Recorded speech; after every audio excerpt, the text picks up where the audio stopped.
यह एक बहुत ही टफ क्वेश्चन है, हम इसको सॉल्व करते हैं। तो यहाँ पर दिया है किसी निश्चित सांकेतिक भाषा में लीडर लीडर को लीडर को PIEVHIV लिखा जाता है। ठीक है, मतलब इसको हम इसमें लिखते हैं। तो उसी सांकेतिक भाषा में लाइट को कैसे लिखा जाएगा। ठीक है, तो यहाँ पर एक एग्जाम्पल दिया है, उस उदाहरण को लेकर हमें इसको लिखना है कि इसको कैसे लिखा जाएगा जिस कोड में लीडर से PIEHIV लिखा गया है। तो अगर हम यहाँ पर लिखें लीडर पर लिखते हैं लीडर। ठीक है, अब इसके नीचे लिखते हैं PIEHIV।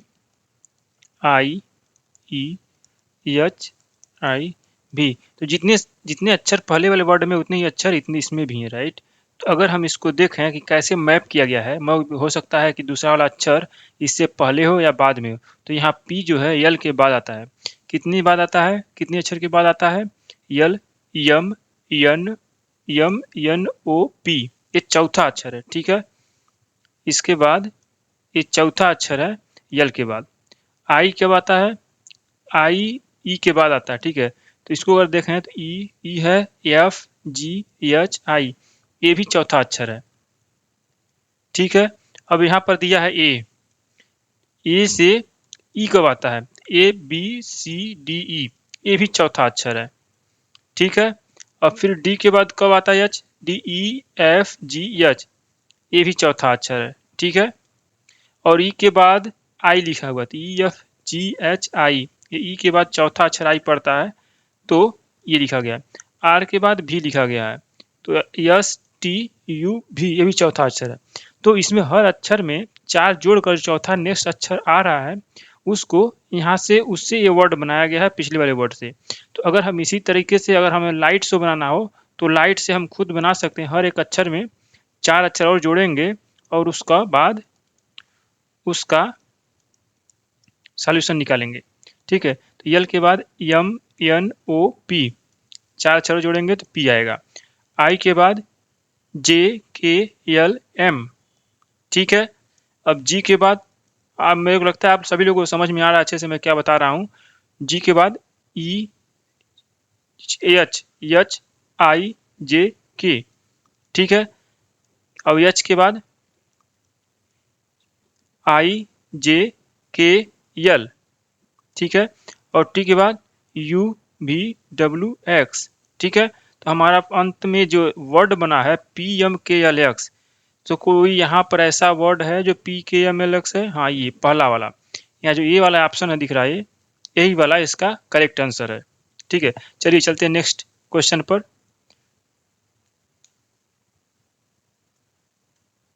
हाँ, इससे पहले अगर आपने इस चैनल को सब्सक्राइब नहीं किया है तो इसे सब्सक्राइब जरूर करें और लाइक को भी, इस वीडियो को लाइक भी करें, जिससे आप निरंतर हमारे वीडियो प्राप्त करते रहें। चलिए देखते हैं इस क्वेश्चन को।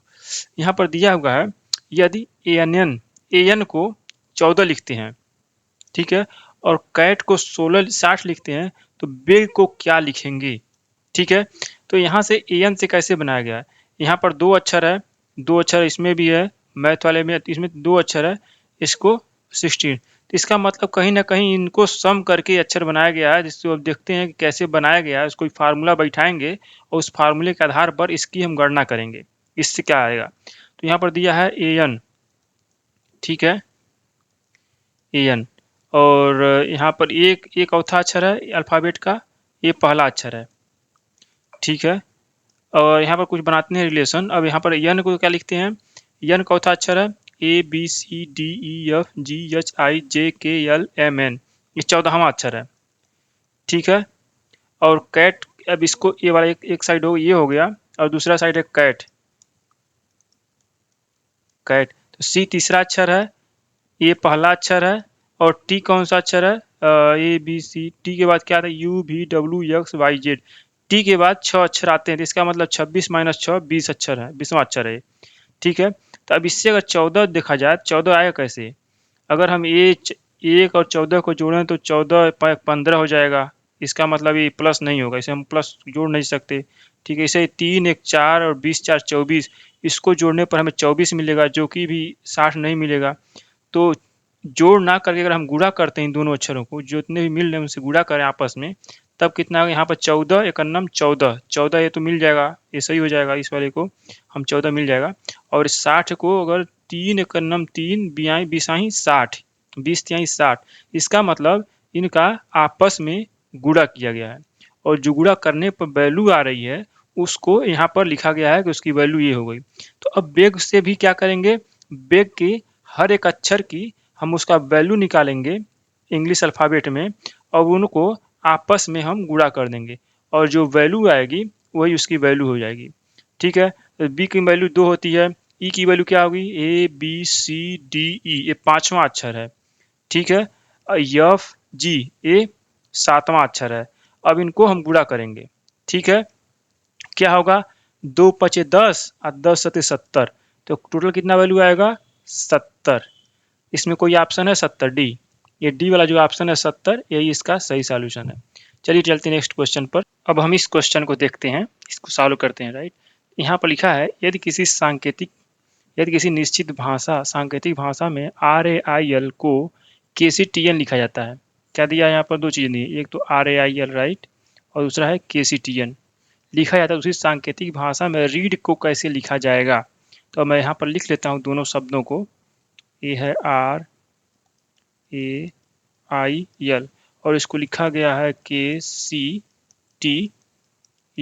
ठीक है, तो अगर यहाँ पर इसका अंतर देखा जाए, इन दोनों का अंतर, तो RKIJKLMNOPQR राइट, यहाँ पर KLMNOPQR ऑलमोस्ट 7 डिजिट पहले पड़ता है। ठीक है, 7 डिजिट पहले पड़ता है और ये जो है ए के बाद सी 3 डिजिट बाद में पड़ता है। ठीक है, और आई के बाद टी कब पड़ता है, आई ABC JKLMNOPQRST almost 11 digit right after ये पड़ता है और L दो है 2 डिजिट बाद पड़ता है।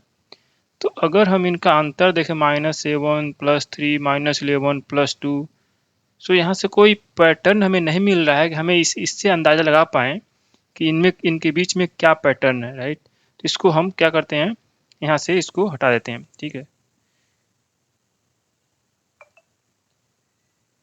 हम दूसरे तरीके से सॉल्व करते हैं इसको। ठीक है, ये रह गया है L और ये है I। ठीक है, अब इसको हम लिखते हैं KCTN। तो अगर हम यहाँ पर देखें कि इसके आसपास R के आसपास क्या पड़ता है, ओ इसमें किस जगह पर, दूसरे तरीके से हम इसको पैटर्न को पाने की कोशिश कर रहे हैं कि कैसे सांकेतिक भाषा में लिखा गया है। तो R के आसपास क्या पड़ता है, RST और उसके पहले पड़ता है PQR, तो PQR नहीं RST, T यहाँ पर दिया हुआ है। ठीक है, T यहाँ पर दिया हुआ है, तो यहाँ पर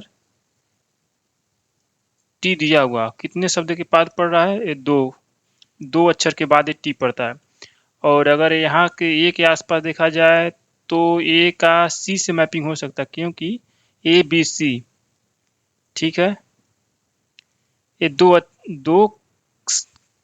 अक्षर के बाद सी आता है ए के बाद। ठीक है, और आई के बाद देखा जाए तो IJKLMN बहुत ज़्यादा हो जाएगा, 5-6 हो जाएगा। IJ के यहाँ पर पड़ रहा है। ठीक है, तो अब अगर हम इससे मैप करते हैं के पर, तो ए पड़ेगा IJ दो अक्षर के बाद के आता है और LMN। ठीक है, यहाँ पर भी ये दो अक्षर के बाद आ रहा है। ठीक है, तो अगर इनका पैटर्न दिखा जाए तो इनका पैटर्न हर दो अक्षर के बाद जो भी आ रहा है उसे लिखा जा रहा है और इनका इसका पोजीशन इस पोजीशन में लिखा गया, इसका इस पर और इसका इस पर, और इसका डायरेक्टली इस पर मैप कर दिया गया। ठीक है, तो अगर इस आर्डर में हम मैप करें तो रीड को भी मैप कर सकते हैं और हो सकता है ये वाला हमारा पैटर्न जो है ये हमारा पैटर्न सही ही हो। राइट, क्योंकि इसका ये तिरछे पैटर्न एक दूसरे को मैप कर रहे हैं और सीधे दो डायरेक्टली मैप कर दे रहे हैं। तो इसका हम ट्राई करते हैं रीड के लिए और देखते हैं क्या कोई उसका आंसर इसमें मिल जाता है या नहीं। ठीक है, तो अब मैं यहाँ पर रीड के लिए लिख देता हूँ रीड। ठीक, ये हम लिख रहे हैं इस वर्ड के लिए। ठीक है, इस वर्ड के लिए हम रीड को लिए लिख रहे हैं और इसके लिए हम लिखेंगे, इसके लिए यहाँ पर जाएगा, एक यहाँ पर आएगा और एक यहाँ पर जाएगा और एक यहाँ पर जाएगा। ठीक है, ये रहेगा, इसका यहाँ पर रहेगा। तो आर के बाद जो 2 अक्षर बाद क्या पड़ता है, आर के बाद यस टी, ठीक है, तो यहाँ पर आएगा हमारा टी, ठीक है। ई के बाद जो पड़ता है 2 अक्षर ई एफ जी, ठीक है, यहाँ पर जी आएगा। और ए के बाद 2 अक्षर पड़ेगा जो सी होगा, इसमें भी 2 जोड़ रहे हैं, इसमें भी 2 जोड़ रहे हैं, इसमें भी 2 जोड़ रहे हैं और इसमें भी 2 जोड़ रहे हैं, डी ई एफ, ठीक है। तो हमारा फाइनल आंसर क्या हो रहा है, सी जी टी एफ। तो सी जी टी एफ को इसमें ऑप्शन दिया हुआ है, हाँ ये दिया हुआ, ठीक है। तो हमारा करेक्ट जो आंसर है सी जी टी एफ, बी वाला ऑप्शन करेक्ट है। ओके, चलते हैं दूसरे क्वेश्चन पर। यहाँ पर दिया हुआ है कि संख्याओं के उस समुच्चय को चुनिए जो वर्णनलिखित संख्याओं के समुच्चय के समान हो। निम्नलिखित समुच्चय संख्याओं के समुच्चय के समान हो। तो इस तरीके से लिखा गया है, इसके जिस पैटर्न में ये तीनों संख्याएं लिखी गई हैं 7, 6 और 34, उसी पैटर्न में हमें इन ऑप्शन में से प्राप्त करना है कि जिससे कि हम उसको प्राप्त कर सकें, मतलब एक तरीके से उनके बीच संबंध स्थापित कर सकें जिस संबंध में ये तीनों अक्षर लिखे हुए हैं। तो पहले हम देखते हैं कि 7 इनका संबंध क्या है, 6, 16, 34। मान लीजिए अगर हम अंतर निकाल रहे हैं तो इनके बीच का अंतर हो जाएगा 9, 9 7 16, ठीक है, इसमें प्लस जोड़ा और 16 दूना 32, 32 दू 34, तो ये 18 हो जाएगा, ठीक है। इसमें 9 जुड़ रहा है और 18 को जोड़कर ये अगला शब्द आया, ठीक है। इसके बाद यहाँ से आया, तो अगर हम 9 और 18 इसका जो अंतर है उसके बाद इस 18 हो गया, ठीक है। तो अगर इस अंतर में हम देखें इस पैटर्न में, तो कौन सा पैटर्न हमें इसमें मिल सकता है, ठीक है। अगर इस वाले को देखें, ये वाले को ऑप्शन का, ये वाले ऑप्शन को देखें, तो 10 और 19, 19 और 10 के बीच का अंतर जो होगा 9 होगा, ठीक है। और 28 और 19 के बीच का जो अंतर होगा 9 होगा, ठीक है। ये भी 9 है, ये भी प्लस 9 है, ये पहले ऑप्शन का, इसलिए पहला ऑप्शन सही नहीं है। दूसरे ऑप्शन के लिए देखते हैं, 31, 23, 31, 34, 31 में से 23 गया 8, ठीक है, और 48 में से 31 गया 17, ठीक है, ये भी करेक्ट आंसर नहीं है, ठीक है। ये वाला पहला वाला गलत है, ये दूसरा भी नहीं है। तीसरा देखते हैं, 29, 57, 76। तो 29 में अगर 57 जोड़ते हैं 9 दूना 18, ठीक है, 28 होगा, ठीक। 29 प्लस 28 बराबर 57, और 57 प्लस 96, तो 16 में से 7 गया 9, और ये बचा 8, 8 में से 5 गया 3, ठीक है। 9 6 17 और 9 5 3 8 9, तो इसमें 28 और 39 हो रहा है, तो ये वाला भी मतलब गलत ऑप्शन है, ठीक है। इसको अब देखते हैं, इसमें अंतर क्या है। 49 में से 58 में से 49 गया, तो इनका इसका मैं यहाँ पर लिख देता हूँ, यहाँ पर डायरेक्ट लिखता हूँ अंतर। 49 में 58 गया 9 प्लस 9, और 76 में से 58 गया, तो 76 में से 58 गया, 16 में से 8 गया 8 और 7, 6 में से 5 गया 1, ठीक है। अब यहाँ पर देख रहे हैं पहले का अंतर 9 है, दूसरे का अंतर 18 है। इन दो शब्दों के बीच का अंतर 9 है, इन दोनों शब्दों के बीच का अंतर 18 है, जो कि वही अंतर इसमें भी है। इस शब्द में जो ऊपर दिया गया पहला वाला जो प्रॉब्लम दी गई थी, इसी के आधार पर ये वाला शब्द बना हुआ है, ठीक है। तो हमारा सही ऑप्शन होगा डी, ठीक है। दोस्तों आज के लिए बस इतना ही, मिलते हैं फिर नेक्स्ट एपिसोड में। तब तक के लिए हमारे चैनल को सब्सक्राइब जरूर कर लें और इस वीडियो को लाइक और शेयर जरूर करें।